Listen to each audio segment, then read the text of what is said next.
I remember talking to Muhammad Yunus about the early days, this was in Bangladesh, where he went out to try and lend in the villages.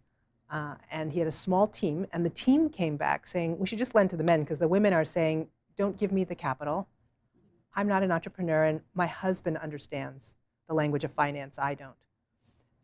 And the thought here is, no, that is society saying, you are half the population. If we give you the capital, you can then build credit, which is a basic human right, and you can do anything that a man can do. And I think from women's entrepreneurship point of view, what I'm seeing every single day are women who either are starved with the capital, have a great idea, or those who are just trying to figure out, they're not thinking, I'm going to build a business in 10 years. They're thinking, I need to pay the rent, I need to take care of my children.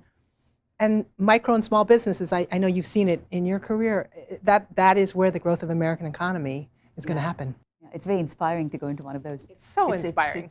You feel totally like, wow. Totally inadequate. I feel totally inadequate. I'm like, you know what, here's my resume, but that is nothing compared to, I think, that sort of the grit and the guts, the scrappy, just, they have made extraordinary things happen.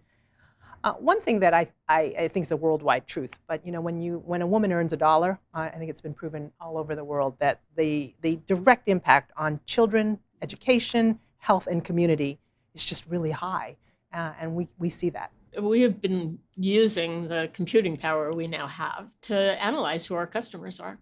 And we found this really interesting phenomena, which was we have a very significant segment of our portfolio that's women head of households. I'll fill in some of the blanks, $38,000 of household income. They might have 1 or 2 kids. They have very low credit scores. And yet, compared to the performance of the rest of our portfolio, they're the best payers. And if we approach this in a strictly algorithmic way, they'd probably be out of our own portfolio. And so we know that the credit scores only tell you a certain amount. It's just a snapshot at a point in time.